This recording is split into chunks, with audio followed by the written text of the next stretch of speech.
Hello again and Happy New Year, Virgo. It's 2017. Dadhichi here from astrology.com.au. I want to give you a brief synopsis, as usual, of what's happening.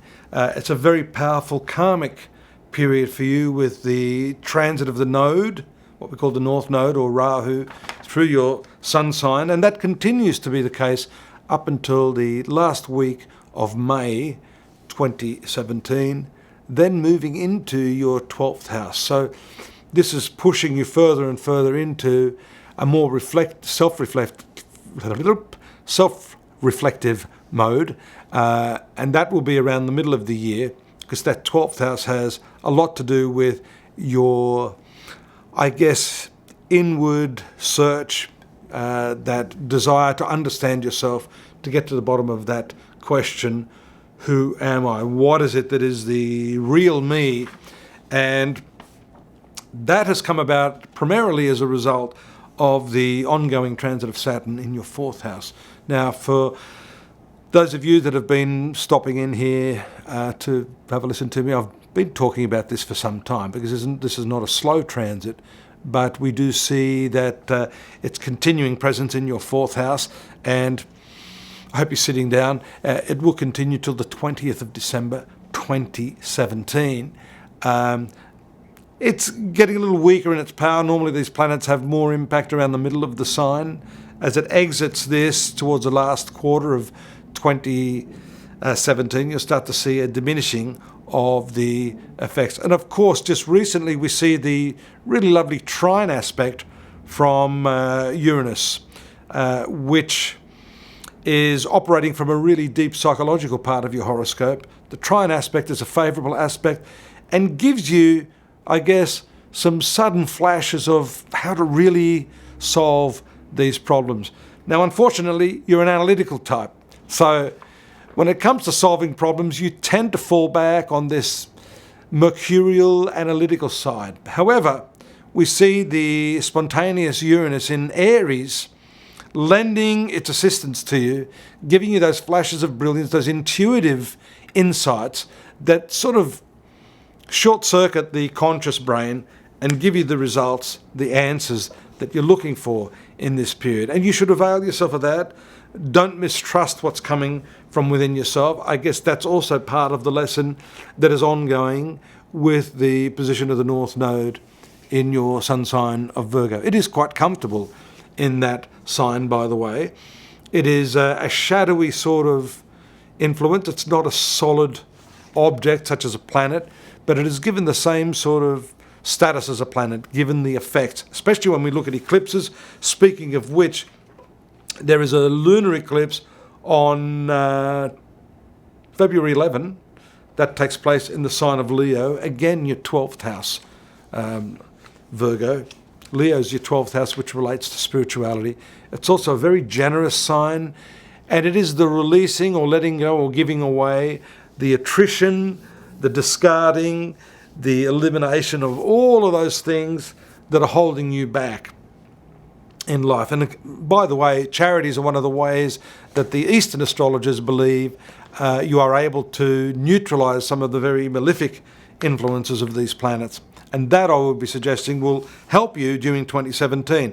February 27, there is a solar eclipse taking place in the sign of Pisces. That is in your marital sector. And this is an important sector to talk about briefly as well, because as the year commences, right on New Year's, we see the exact conjunction of Mars, not a friendly planet for you, and Neptune, somewhat friendly, in the 7th house of marriage and relationships. The fact that that eclipse takes place there on February 27, I think is very, very significant, and starts to focalize much of your attention on this part of your life, your relationships, that sort of thing.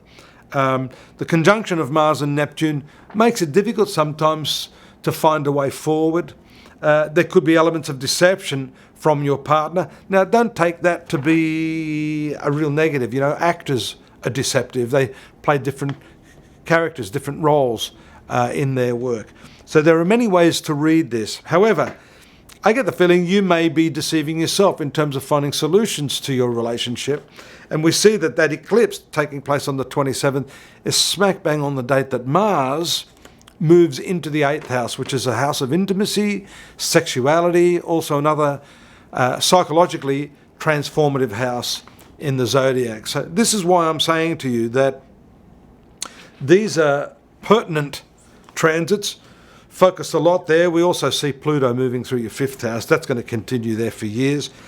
The fact that you have Mercury and Sun, pardon me, starting the year in that area shows that there is a very strong focus on your relationships, love affairs, friendships, that type of thing. And with all that psychological flavour intertwining these transits, I think this is going to be a very, very big year for you to understand yourself well.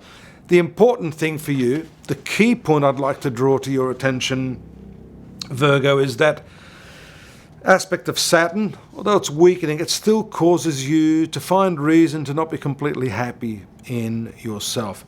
That could usually stem from 4th house matters. Saturn transiting your 4th house, which is your home, your domestic situation, the actual space that you live in. So there could be some push towards expanding that, making your living space a little more accommodating for your creative needs. And it's interesting too, because we see that as the year starts, there's an exact sextile aspect between Libra and Saturn. So that is why I was also saying that although there's been some really difficult internal emotions that you've had to deal with, family matters that may be obstructing you, this Jupiterian influence is usually considered very, very good. It gives you a way to expand on the situation, to use the situation in a positive way, and to get your bearings back on the compass pointing towards happiness, and that happiness being something that is within yourself. So I'm very confident about that. You'll need to stay tuned for the monthly readings, because I want to, throughout the year go into more detail into these retrogressions, the retrograde motion of your ruler, Mercury, because we're all terrified of that retrograde action. But for Virgo, in fact, it will bring you some very, very good opportunities. Speaking of which, as I said earlier, around the end of May, that movement of the North Node into your house of spirituality is countered by the South Node moving into your 6th house of work practices. And that too is going to be a very, very important part of your life. A lot of the skills maybe that you've had or learned from the past can now start to come to the surface and be used in exactly the way that they should be used, and you can use them. You're a very able person, intellectually capable, and having the South Node moving into the sign of Aquarius at that time, an air sign in the place of work and your scheduling, your system of work. This is also a very important cycle, so look out for that in the middle of the year. Do check out the website astrology.com.au. I've got a more detailed analysis in writing. I actually did it myself. It's around 1,500 words per star sign, so do join me there at astrology.com.au for that yearly overview, and also the dailies and the monthlies and lots of other stuff there to help orient you throughout the coming 12 months. Take care, and again, Happy New Year. Bye-bye for now.